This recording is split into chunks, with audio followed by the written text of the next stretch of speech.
नमस्कार, माझे नाव आरती वाढेर। मी दिसायला एकदम कडकी आहे, पण एकदम स्ट्रिक्ट आहे। आज मी तुम्हाला काही गोष्टींची जाणीव करून देणार आहे। आज मी तुम्हाला हसवणार आहे, रडवणार आहे, हसवणार आहे, रडवणार आहे आणि विचार करायला सुद्धा लावणार आहे। तर तुम्ही सगळे रेडी आहात? ओके। माझ्या मनात जो आधीपासून प्रश्न येतो ना, आधी तो प्रश्न मी तुम्हाला विचारते। आता तुम्ही मला सांगा, आपण सगळे शाळेमध्ये एकाच वेळी येतो, बरोबर आहे? सगळे एकाच क्लासमध्ये बसतो, एकच शिक्षक आपल्याला एक विषय शिकवायला येते, ते 30 मिनिटं किंवा 45 मिनिटं आपल्याला तो विषय शिकवतात। आपण सगळे एकत्र मिळून शिकत असतो, पण तरी सुद्धा आपल्याला सेम पर्सेंटेज का नाही मिळतात का? नाही मिळत। का बरं असं होतं? हा प्रश्न माझ्या मनात नेहमी यायचा आणि मग हा प्रश्न मी माझ्या सरांना विचारला, तेव्हा त्यांनी मला सांगितलं की प्रत्येकाला त्याच्या क्षमतेप्रमाणे मार्क मिळतात। मी पुन्हा प्रश्नात पडले, आता ही क्षमता म्हणजे काय? की जाडी मुलगी म्हणजे जास्त पर्सेंटेज, कडकी मुलगी म्हणजे कमी पर्सेंटेज, असं काही आहे का? तर ते म्हणाले नाही, क्षमतेप्रमाणे म्हणजेच काय?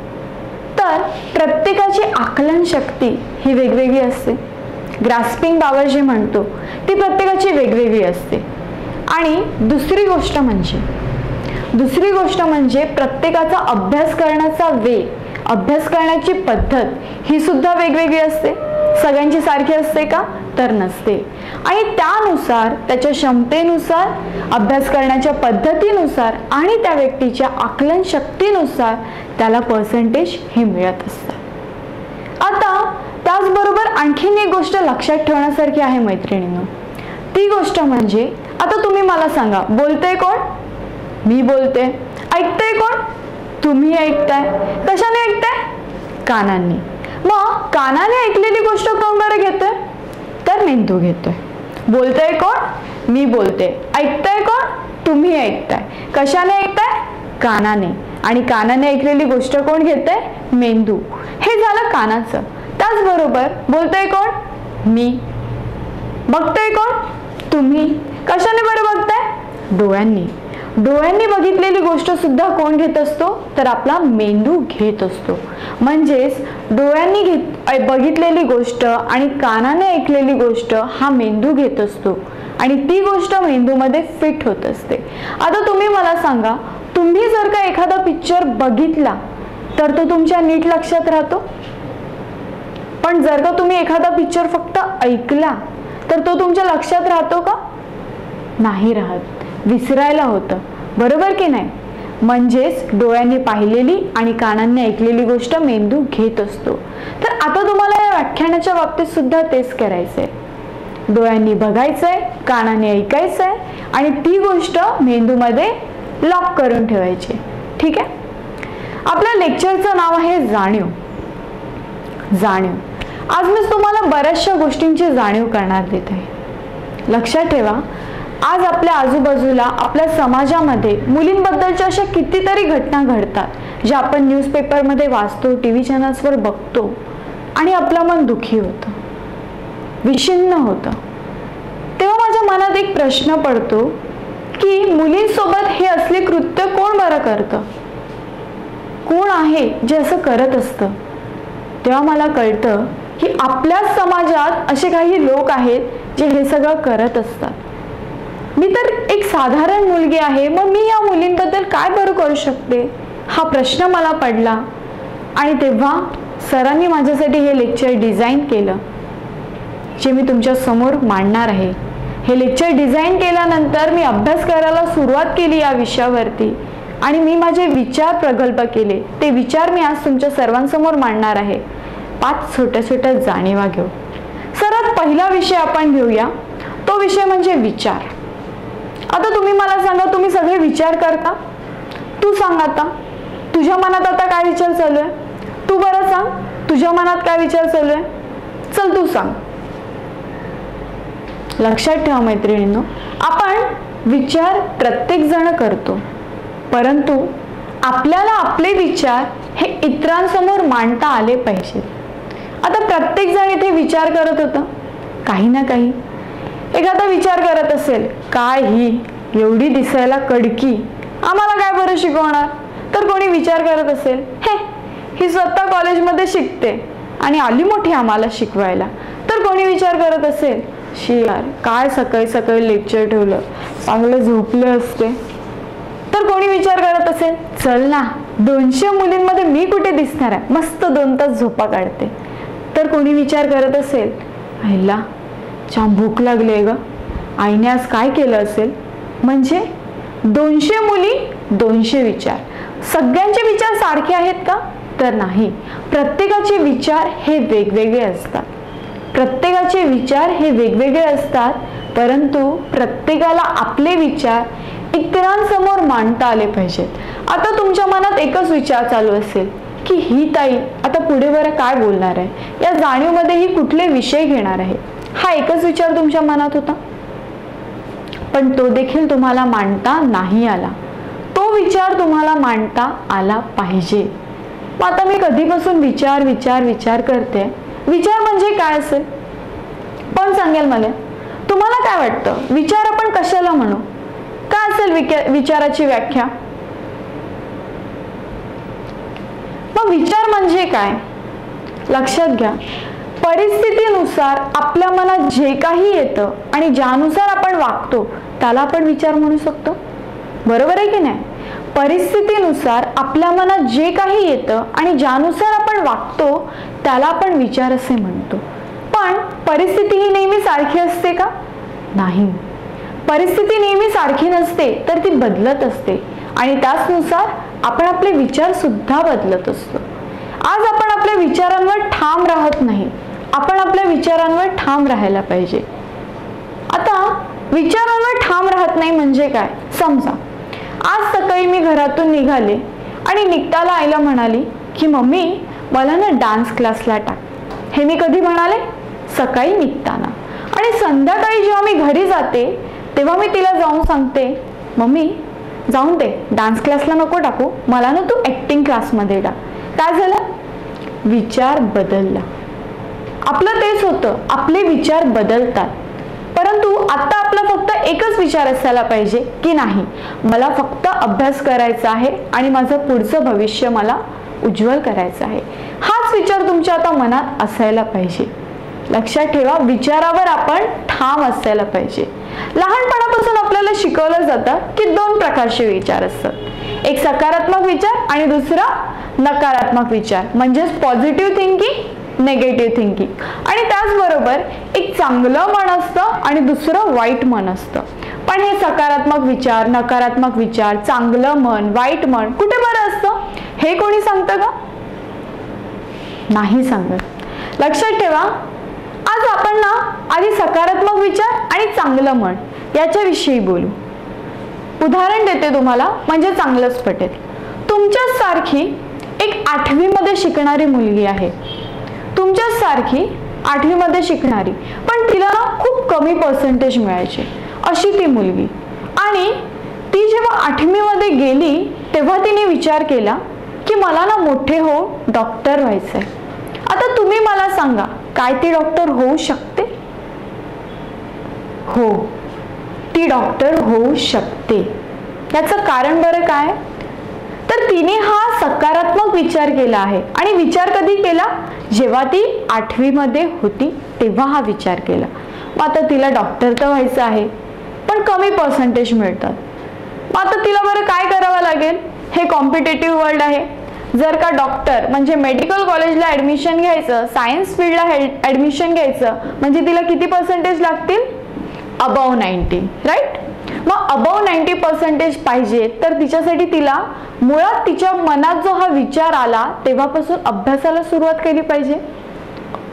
अभ्यासाला तिने सुरुवात केली, 10वी मध्ये 90% पण काढले. ओके, एक स्टेप झाली. सेकंड स्टेप काय घेतली पाहिजे? आपल्याला माहिती आहे सुट्टी मिळते 2 महिन्याची उन्हाळ्याची, तेव्हा आपण काय करतो? गावी जातो, मस्ती मजा करतो, फिरायला जातो, टाइमपास करतो. अभ्यास करतो का? नाही करत. पण या सगळ्या दिवसांमधून 2 दिवस काढायचे. काय करायचं?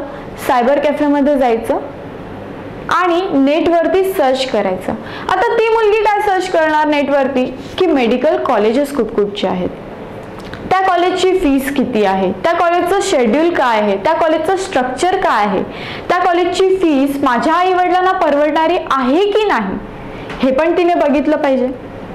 आणि सर्वात महत्त्वाचं म्हणजे लक्षात घ्या, कुठल्याही फील्डमध्ये ॲडमिशन घ्या, सर्वात महत्त्वाचं म्हणजे त्या कॉलेजची कट ऑफ लिस्ट किती आहे, म्हणजेच ते कॉलेज किती पर्सेंटेजला ॲडमिशन क्लोज करतं हे बघणंही खूप महत्त्वाचं आहे. हे बघितलं पाहिजे. ही दुसरी स्टेप झाली. पहिली स्टेप तिने काय घेतली, अभ्यासाला सुरुवात केली आणि 90% काढले. सेकंड स्टेप काय घेतली, कॉलेजचं सर्च केलं आणि त्या कॉलेजची कट ऑफ लिस्ट पाहिली. तिसरी स्टेप तिने घेतली पाहिजे की तिच्या ओळखीचे, तिच्या आजूबाजूचे जे ओळखीचे डॉक्टर्स आहेत त्यांना जाऊन तिने भेट दिली पाहिजे. त्या डॉक्टर्सला डॉक्टर होताना किती स्ट्रगल करावं लागलं, त्यांना किती अनुभव आले, ते अनुभव तिने जाणून घेतले पाहिजे. तर तिच्या थोडेसे डिफिकल्टीज कम होतील की नाही, आणि मग ती इझिली डॉक्टरचे होऊ शकते. लक्षात घ्या. आता इथे या मुलीने काय केलं, पहिली गोष्ट म्हणजे परिस्थितीनुसार सकारात्मक विचार केला. ओके. दुसरं, प्रयत्नानुसार प्रयत्न केले दुसरे. आणि तिसरी गोष्ट म्हणजे प्रयत्नानुसार कृती. परिस्थितीनुसार सकारात्मक विचार, विचारानुसार प्रयत्न आणि प्रयत्नानुसार कृती ही सर्वात महत्त्वाची असते आणि ती केलीच पाहिजे. आता तुम्ही मला सांगा, हा सकारात्मक विचार ज्या मनात आला त्या मनाला आपण कुठलं बरं मन म्हणणार, चांगलं मन म्हणणार.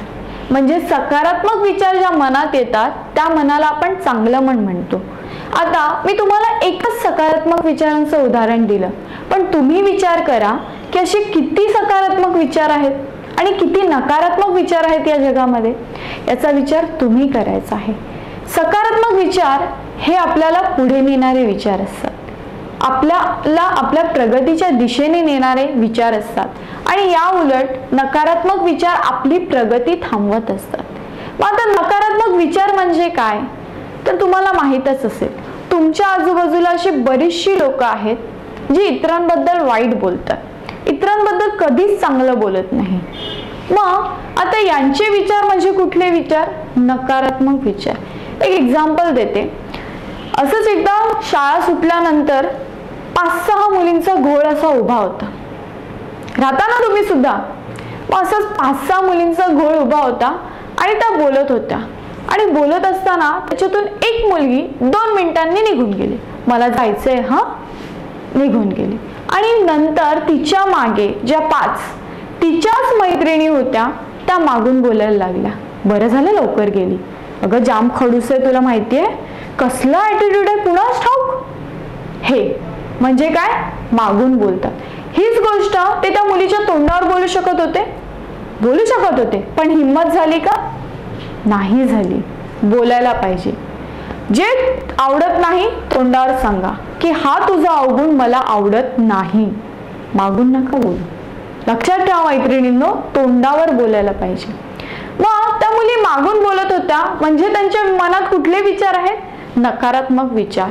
आता नकारात्मक विचार ज्या मनात येतात त्या मनाला आपण कुठलं मन म्हणणार, वाईट मन म्हणणार. जसं सकारात्मक विचार ज्या मनात येतात त्याला आपण चांगलं मन म्हणतो, तसंच नकारात्मक विचार ज्या मनात येतात त्या मनाला आपण वाईट मन असे म्हणतो. नकारात्मक विचार फक्त आपली प्रगतीच नाही थांबवत मैत्रिणींनो, तर नकारात्मक विचारांमध्ये एक फार मोठी गोष्ट दडलेली आहे, ज्या गोष्टीबद्दल आता मी तुमच्याशी बोलणार आहे. आणि ती गोष्ट म्हणजे भय, भीती. अतिशय गहन, अतिशय सेन्सिटिव्ह असा विषय आहे हा, ज्या विषयावर कोणीच बोलत नाही. तो विषय म्हणजे भीती. आता तुम्ही मला सांगा, तुम्हाला भीती वाटते, कशाची भीती वाटते, आई बाबांची, एक्झामची, ओके, भूताची, कॉक्रोचची, कुत्र्याची, अंधाराची. Very good. आता प्रत्येकाला भीती वाटते. कोणाला आई बाबांची वाटते, कोणाला एक्झामची वाटते, कोणाला रिझल्टची वाटते, कोणाला कुत्र्याची वाटते, कोणाला कॉक्रोचची वाटते. आता एकीला कॉक्रोचची भीती वाटते, त्याच्यावरून मला आठवलं, ते सांगते मी तुम्हाला. एकदा मी असंच व्याख्यान ऐकायला गेले होते. तिथले जे लेक्चरर होत्या ना, त्यांनी एक सुंदर गाणं म्हटलं. सुंदर, दोनच ओळी तुम्हाला ऐकवते. तुम्हाला ते गाणं माहिती आहे? तुम्हाला हे गाणं माहिती आहे ना? शूर आम्ही सरदार आम्हाला, माहिती आहे ना? त्यांनी थोडी क्रिएटिव्हिटी केली या गाण्यामध्ये. कसं केलं ऐका. शूर आम्ही सरदार आम्हाला झुरळाची पण भीती. आपण मुली म्हणतो की आम्हाला 50% आरक्षण पाहिजे आणि आपल्याला झुरळाची भीती वाटते. आपण मुली म्हणतो की आम्ही मुलाच्या खांद्याला खांदा लावून आज पुढे जात आहोत, त्यांच्या पावलांना पाऊल देऊन आपण चालत आहोत आणि आपल्याला भीती वाटते. कसली? झुरळाची. आता तुम्ही मला सांगा, काय ते एवढूसं झुरळ आपल्याला खाणार आहे? नाही. आपण त्याला खाणार आहोत का? नाही. मग तरी आपण त्या झुरळाला का बरं घाबरतो? फक्त त्याला 8 पाय आहेत म्हणून आपण त्याला घाबरायचं का? चुकीचं आहे. ही छोटी छोटी भीती ना मनातून काढून टाका. ते कॉकरोच आहे, काही नाही करणार आपल्याला. लक्षात ठेवा. मग आता तुम्ही मला सांगितलं मला याची भीती वाटते, त्याची भीती वाटते. मग आता तुम्हीच सांगा की भयाचे किती प्रकार असतील? किती प्रकारची भीती असेल? खूप सारी. 5. फक्त 5 प्रकारचे भय आहेत. कुठले कुठले? पहिलं म्हणजे स्वतःचं भय, दुसरं समाजाचं भय, तिसरं भय दृश्य स्वरूपातील भय, चौथं अदृश्य स्वरूपातील भय आणि 5वं भय म्हणजे स्वप्नातील भय. आता आपण एक एक भय घेऊया. पहिलं म्हणजे स्वतःचं भय. स्वतःचं भय म्हणजे कसं असतं? एक्झाम्पल देते. आता तुम्ही सगळे शाळेमध्ये आलात. घरी जात असताना शिक्षक तुम्हाला होमवर्क देईल की उद्या हे होमवर्क करून आणायचं, गृहपाठ. बरोबर. तुम्ही घरी जाल, टीव्ही बघाल, खेळायला जाल, कोणीतरी आलं म्हणून त्याच्यासोबत फिरायला जाल, शॉपिंग करायला जाल. अभ्यास करणार नाही. अभ्यास तुम्ही या दिवशी केलाच नाही आणि मग दुसऱ्या दिवशी जेव्हा तुम्ही शाळेमध्ये येता आणि तोच शिक्षक तुम्हाला जेव्हा शिकवायला येतो तेव्हा तुम्ही घाबरता, असे लपून बसता. तेव्हा तुम्हाला भीती वाटते आणि देवाकडे प्रे करता, हे भगवान आज प्लीज टीचरने होमवर्क नको चेक करून देत. बरोबर आहे. तेव्हा तुम्हाला भीती वाटते. पण जेव्हा तुम्ही होमवर्क करून येता तेव्हा तुम्हाला भीती वाटते का? नाही वाटत. मग आता ही कसली भीती आहे? स्वतःचे भय हे केव्हा वाटते? जेव्हा तुम्हाला माहित आहे की मी आज ही चुकी केली आहे किंवा मी आज हे चुकीचं काम केलं आहे, तेव्हा तुम्हाला स्वतःचं भय राहणार. तुम्हाला माहित आहे की मी आज होमवर्क करून नाही आले म्हणून तुम्हाला भीती वाटली. जेव्हा आपण होमवर्क करून येतो तेव्हा शिक्षक विसरले पण असतील तरी आपण स्वतः सांगतो, मिस होमवर्क चेक करा. सांगतो की नाही? सांगतो. म्हणजे स्वतःचं भय म्हणजे काय? जेव्हा मला माहित आहे की मी आज हे चुकीचं काम केलं आहे तेव्हाच मला स्वतःचं भय वाटणार. तसंच घराचं. आई वडिलांना का घाबरतो? आईने घरात काहीतरी काम दिलं आणि 2 तासासाठी आई बाहेर गेली. 2 तासांनी जेव्हा ती येण्याची वेळ असते ना तेव्हा आपण फटाफट ते काम उरकायला लागतो. 2 तास कामाला हात पण नाही लावत. काय माहित असतं आता आई येऊन आपल्याला 2 धपाटे देणारच आहे. तेव्हा ती भीती वाटते. स्वतःचं भय याचा अर्थ की तुम्हाला माहित आहे की मी हे चुकीचं काम केलं आहे म्हणून तुम्ही घाबरता. मग जर का आपण काही चुकीचं कामच नाही केलं तर स्वतःचं भय असेल का? नाही असणार. वाटणार का स्वतःचं भय? नाही वाटणार. दुसरं भय समाजाचं भय.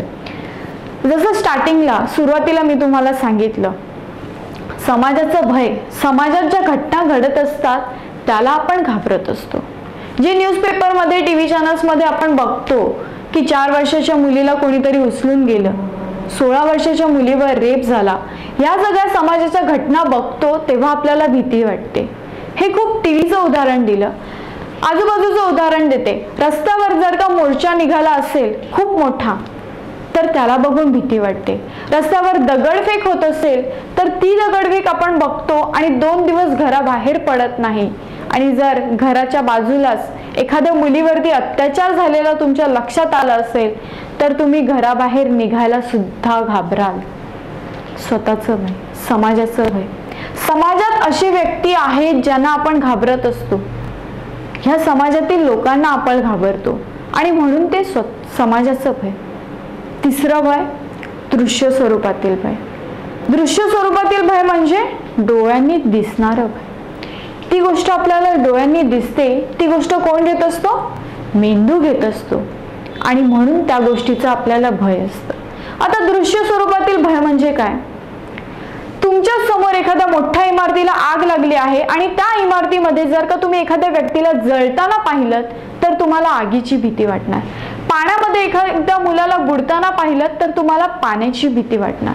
तुम्ही प्लॅटफॉर्मवर उभे आहात आणि ट्रेनने तुमच्या समोर एखाद्या व्यक्तीला उडवलं तर तुम्हाला ट्रेनमध्ये चढण्याची सुद्धा भीती वाटणार.